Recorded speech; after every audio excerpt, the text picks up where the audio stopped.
Welcome to ClimateFest.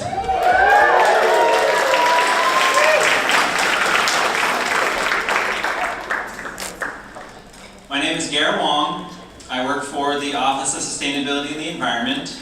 I lead the city's climate policy, energy projects, and programs. And one of the things I work on is our city's climate action plan. And that's a plan that will help forecast for the city how we're going to reduce carbon emissions so that way we can avoid the worst impacts of climate change. Today is one of those days where we get to come together and talk about what kinds of ideas, what kinds of policies, what kinds of technologies might be included in that plan, and how you can actually become a part of that plan as well. City planning is not just putting words in a document and then letting it get dusty. It's really about activating ideas and inspiring change. And when it comes to climate change, this change is more necessary than ever, and activating everyone is more necessary than ever. So I'm hoping today that you'll come away feeling inspired, that you'll feel like you'll have resources, that you'll have community, and that you'll feel like you know what to do and not feel helpless when people start talking about climate change, because you have a response for them and you know what you can do in your own lifestyle, in your own workspace, and in your daily life. Putting on this event would not be possible without the help of a community, and we really reached out to pull off this event to make sure that we had a lot of involvement. Today, you're being fed and taken care of with thanks to Ralph's. They have a Zero Waste, Zero Hunger campaign, which they're trying to avoid food waste as much as possible. The morning refreshments are provided to them, so we're thanking them for the morning refreshments. We have a social hour at the end of the day, which will be sponsored by the Albright. They're a local green business. They're located out in the Santa Monica Pier, so we hope that some of you might stay for the end of the day to enjoy some of that with us and just relax and have a networking hour. The Green Living Festival, which is behind me out in the open schoolyard. All the tents that you see set up, those were provided to us courtesy of Sky Rentals. And then we also have some community sponsors who sponsored just the monetary donations. And of course, this wouldn't be possible without our ClimateFest steering committee. We had a lot of representatives come together, helping us figure out what did we want to program for the day, what people and individuals do we want to have speaking in front of you, what resources do we want to introduce to the community, and this event would not be possible without the help of folks like Climate Action Santa Monica, your local climate grassroots climate action advocacy group, Beautify Earth. We have, I won't read everyone else here, but those two were primarily responsible for helping coordinate the rest of this whole committee. We've been working at this for over half a year. So please give a round of applause for everyone.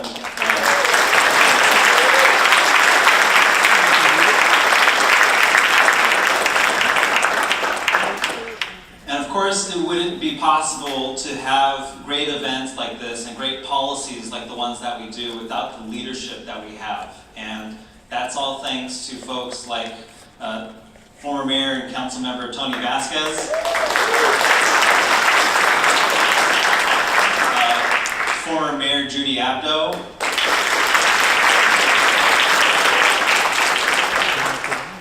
Paul Rosenstein, also a former council member, mayor as well,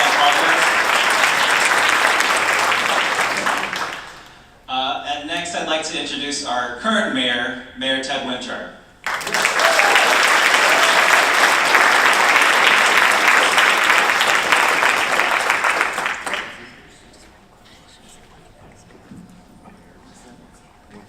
Good morning, everyone. Welcome to ClimateFest 2018. It's so great to see you here today. I was given some prepared remarks. I'm probably just going to wing it instead. But I do want to cover a couple of the salient points that are in the prepared remarks. And first of all, note that we have set a goal in the city of being climate neutral by 2050, if not earlier. We've been at this for a while, there's a lot more to do, and I want to note that we've been selected as one of 3 U.S. cities for the World Wildlife Fund's One Planet City Challenge, a friendly competition against 40 cities from 23 countries. And the winner will be recognized at the Global Climate Summit in San Francisco this September. And then I've been asked to plug social media. So, and I never understand why I do this, because I say, okay, you should do this hashtag. You're like, I'm not going to remember that. But anyway, I'm supposed to do it. So please show your love by using the hashtag #WeLoveSantaMonica on social media, or visiting welovecities.org/Santa Monica. And then I'm also supposed to note that I had my monthly bike ride with the mayor this morning. Councilmember Vasquez was there along with a bunch of other people. We had a good time. We do it every month. And if you want to join me on the next one, you can check out the Twitter account @SamOMayor, or look at the city Facebook page. So, I got rid of that business. So why are we here? Climate change, it's daunting. It's looming, existential, seemingly impossible to deal with, right? And so what can we do individually? We're just one person, one family, one city. So I had the interesting experience of going to COP23, the 23rd annual UN Conference on Climate Change back in Bonn this last fall. And as you all know, a couple years ago, seminal moment in the fight against climate change occurred in Paris when everybody signed on to the Paris Accords. Including, most significantly, India, right? There was great resistance from India, but India's on board now and is making a significant transformation from having coal-powered electricity to solar-powered electricity. That's going to make a big difference going forward. The next year, the conference in Marrakesh concluded the night that President Trump was elected. And everybody was, after all the exhilaration from a year ago of the countries around the world coming together, was lost in that one evening. Because people thought, here we have the largest economy in the world, and they're going to back out. And they were right. You know, we have an administration that is trying to get rid of the Clean Power Act. We have an EPA run by, anyway. The federal administration wants to change the fuel standards for the automobile industry. They're just sending us backwards into the dark ages in the fight against climate change. But at Bonn this year, first of all, right before the conference, the only country in the world that had not signed on to the Paris Accords was Syria, and they signed on a week before. So the only country in the world that was not represented at this COP23 was the United States. But thanks to the efforts of Mike Bloomberg and Jerry Brown and a bunch of other individuals, there was a U.S. pavilion outside the official conference. And it was our responsibility and duty as elected officials from states and cities around the United States to show the rest of the world what we call America's pledge. We are still in. We will strive individually to achieve that reduction in greenhouse gas emissions that we allegedly agreed to do back in Paris. And so, the lesson out of all this, we now have, in that America's pledge, we have 50% of the U.S. population and 50% of the U.S. gross domestic product pledged to meet those Paris Accords. So we're doing it without the federal government. Climate change action can come either top down or it can come bottom up. And that's why we're here today, because you may think my individual actions won't be enough, but what cities and states around the U.S. are doing is enough for us to meet our federal responsibilities to the Paris Accords. Fortunately, here in California, we're now the 5th largest economy in the world. We just kept Great Britain's butt off the list down below us. What we're doing in California is hugely significant for the world's endeavors to reduce greenhouse gas emissions. And so what we do here in Santa Monica is part of that California effort, which is part of the effort of all those other cities and states in the U.S. So go out there. What you do today, what you do in the next few years, it's all very important. So I'm glad to see you here. We have a great event. There's a lot to learn about how reducing your carbon footprint doesn't have to be like eating your broccoli. It's going to be fun. So let's go out there and learn. And then now I'm going to read the proclamation. So, whereas global climate change poses an existential threat to Santa Monica's quality of life if left unabated, And whereas the Conference of Parties agreed to limiting global warming to 2 degrees Celsius by the year 2050 in the Paris Climate Agreement of 2015, and whereas cities and states must lead the fight against climate change and uphold the Paris Climate Agreement by establishing their own goals and action plans to reduce carbon emissions. And whereas in 2015, the city of Santa Monica has achieved a 20% reduction of carbon emissions compared to 1990 levels and endeavors to become a carbon neutral community by 2050 or sooner. And whereas the city of Santa Monica has been recognized as a global leader in the World Wildlife Fund's One Planet City Challenge, now therefore I, Ted Winterer, Mayor of the city of Santa Monica, on behalf of the members of the City Council, do hereby proclaim May 19th, 2018 as Santa Monica Climate Action Day in the city of Santa Monica, and encourage all our citizens to engage with one another, identify solutions and resources to reduce their carbon footprint, and support the city and the We Love Cities campaign. There you go.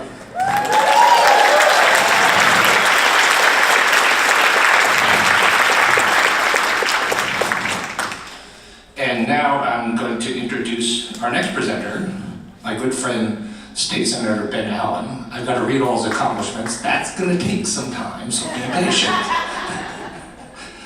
Ben was elected in 2014 to represent the 26th Senate District, which consists of the West Side, Hollywood, and coastal South Bay communities of Los Angeles County. Ben serves as the chair of the Senate Education Committee and the Legislature's Joint Committee on the Arts. He is a member of the Senate Committees on Elections and Constitutional Amendments, Natural Resources and Water, and Transportation and Housing. He co-chairs the Environmental Caucus and is vice chair of the Jewish Caucus. Ben co-authored the Senate's historic climate change legislation, which requires 50% of the state's energy to come from renewable sources and doubles energy efficiency in buildings by 2030. He authored bills to expand the state efforts to combat climate change even further, including establishing the first standard to increase the use of renewable gas and reducing toxic motor oil waste. He's leading the effort to end the use of harmful drift gill nets in commercial fishing off the coast that injure and kill endangered sea turtles and other marine life. Ben grew up in the 26th District. He is a former board member and board president of the Santa Monica Malibu Unified School District, where he is a leader on issues of environmental sustainability, financial accountability, and community engagement. He helped pass the $385 million bond measure, which upgraded district facilities using environmental best practices and created good local jobs. And now, Ben Allen, our state senator.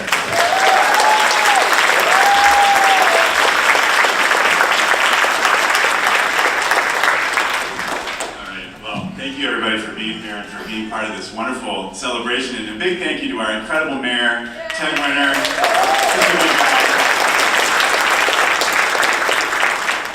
Ted and I play a little soccer together on Sunday mornings, and he's a bruiser out there on the field.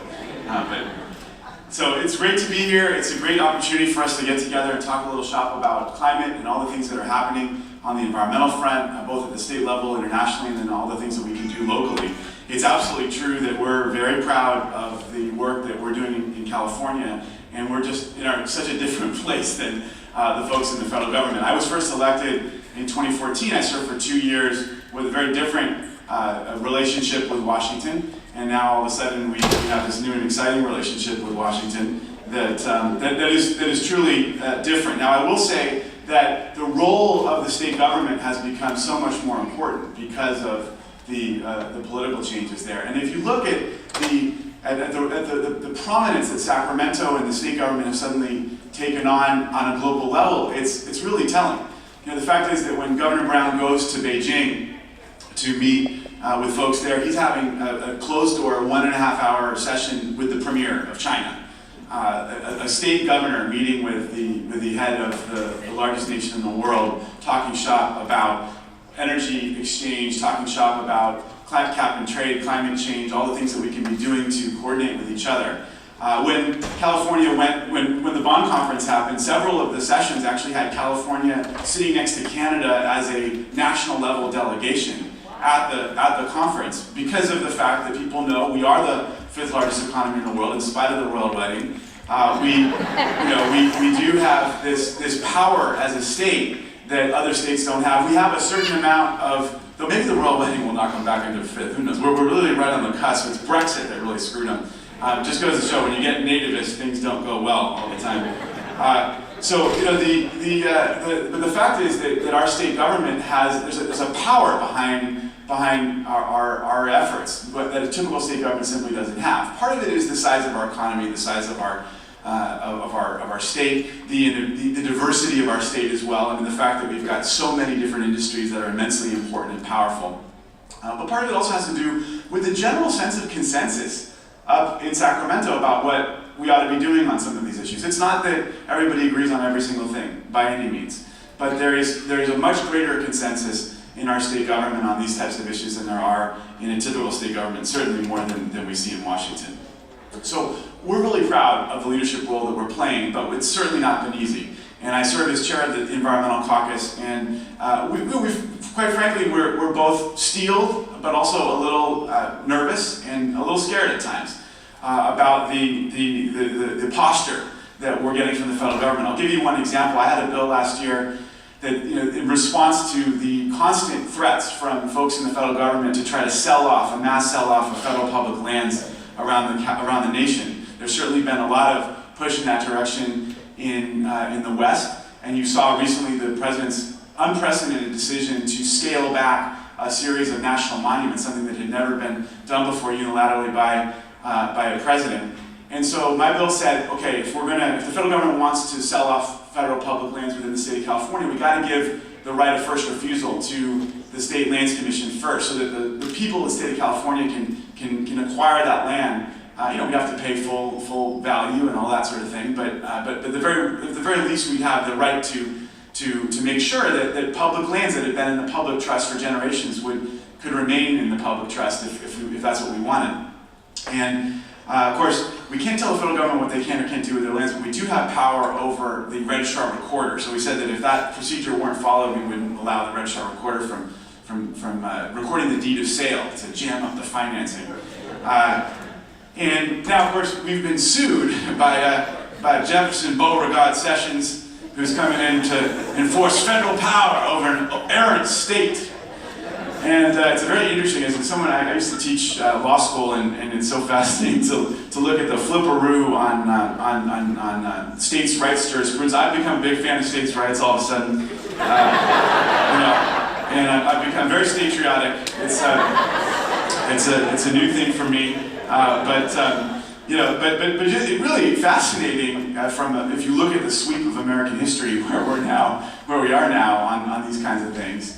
And it really does, I'm starting to see the wisdom of allowing local states to do what they need to do to protect their values and their citizens, and that's certainly part of the context of the conversation right now with regards to the environment. We're going to be pushing back hard, but it's going to be very interesting to see how that all goes down. So let me talk a little bit about some of the recent climate change related legislation that's happening in Sacramento, so you're aware. We can talk a little bit about some of the bills that are on the table, and then a little bit about the climate conference, and I'll then introduce our fantastic Water Resources Board Chair, Felicia Marcus. So first of all, SB 32, everyone knows that built off of Fran Pavley, the wonderful, wonderful Fran Pavley, who used to be our state senator, and I just adore her. So she came out first with AB 32, and then SB 32 was the next generation that basically extends the program for a 40% reduction of greenhouse gas reductions below 1990 levels by 2030. We also passed SB 350, which is a 50% energy efficiency increase and a 50% renewable portfolio standard, so that pretty soon half of all of our electricity will be coming from renewable sources. Senator De Leon, the former President Pro Tem of the Senate, actually has SB 100 that says that by 2040, we ought to be at 100% renewable energy for our electricity, which would be extraordinary. I'm very supportive of those efforts, and we're hoping that we might be able to get something significant along those lines passed. We also were able to update the cap and trade system, which extends the program from 2020 to 2030. It was a controversial program in many respects, but I think it was important to show the rest of the world, it doesn't matter what we do on climate change in California, if we're not able to find scalable programs that we can sell to other countries, we won't have done our job. And that's the idea behind cap and trade. The one thing that happened as a result, there's a couple things that happened in cap and trade that I think were good. One of them was AB 617, which focused on air quality reductions in disadvantaged communities. And one of the constant challenges of the environmental movement is finding more ways to engage with communities of color, disadvantaged communities, talking much more substantively about environmental justice challenges. I think it's been a real challenge in Sacramento to bridge that divide, and I just ask everybody here, people here care about the environment. We've got to figure out ways to really come together as a state, truly come together as a state, make sure that this is an effort that involves all Californians, regardless of socioeconomic status and background. So AB 617 was part of that effort. The pound of flesh that was extracted, one of the pounds of flesh that was extracted as part of the cap and trade deal is actually going to be on your ballot. It's Prop 70, and I very much encourage you not to vote for Proposition 70. This requires a one-time 2/3 vote for the Greenhouse Gas Reduction Fund after 2024.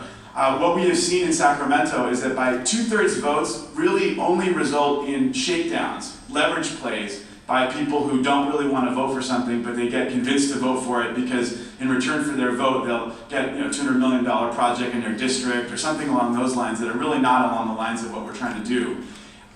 It's bad policy. It was put in there because it was the only way for us to get a bipartisan deal, but we never committed to supporting the proposition when it got on the ballot. We just said that it would get onto the ballot. That was the deal that was struck, and I just hope that folks will strongly consider not voting against Proposition 70. Some of the other bills that are on the table right now, there's a lot of efforts to try to one there's an aggressive bill that says that, from my colleague Nancy Skinner, to say that Uber and Lyft ought to be having zero-emission vehicles moving forward. We've got a lot of efforts relating to offshore oil drilling. I know a number of you were at our rally off the coast, on the pier, as we talked about offshore oil drilling and how important it is for us to be pushing back on those efforts. I think we'll be able to do it, but just by making it as difficult as possible for the oil companies to do their work off the coast. But it's unfortunate that the federal government has decided to reopen this conversation. And of course, we have a big exemption to Florida. Florida doesn't have to deal with this battle because they have a big tourism industry. That was the line from the White House. Anyway, I will also mention we're very proud. I think it's Governor Brown's kind of lasting legacy. We're going to be having our own climate change conference, the follow-on to Paris and Bonn. It'll be happening up in San Francisco from September 12th to the 14th. It's extraordinary to have an international caliber conference right here in our home state, and I certainly encourage folks to be a part of that. It's about filling the federal void, sending a very clear signal to the rest of the world that our mayor is absolutely right. Americans actually do believe we ought to do something about climate change. The vast majority of Americans do believe it, and California is the heart of that effort, both legally, politically, socially, morally, and this conference will be a big part of that effort. It will focus on both what's been achieved in California. It'll be a call to action for nations to step up their efforts under the Paris Accords. And ultimately, it's all going to be about trying to cut emissions on a science-based trajectory that limits warming to well below 2 degrees of impact. And so I encourage people to be a part of those efforts, and it's a wonderful opportunity for us to showcase the leadership role that California has played and will continue to play moving forward. As I mentioned, I'm the chair of the Environmental Caucus. We're really trying to get that to be a much more powerful, engaged part of the conversation in the legislature, through elections, through fundraising, through recruiting, and then also pushing a progressive environmental agenda. If you actually think about this, the environmental agenda in California has suffered some defeats that it really ought not to be suffering. So I had a bill to phase out styrofoam, for example, styrofoam food containers, it was a long kind of landing pad. We were working with business groups to make sure that we did it in a sustainable way, and we ultimately only got 18 votes out of 40 on the floor of the Senate. And that's because a whole bunch of Democrats just couldn't find their way to vote for it. There's a couple of these companies that are out there that give money, that dissuade people from taking courageous votes on environmental legislation. If you think about the effort to try to restore some accountability to Washington, incredibly important. I'm very supportive of those efforts to try to flip the House of Representatives, etc. But certainly at the state level, we could be doing so much more to getting more environmentally oriented Republicans and Democrats elected to the state legislature, and that can actually have a follow-on impact that is truly global in nature because of the power and size of California. And I'm really hoping that our caucus will be able to work in that direction. So.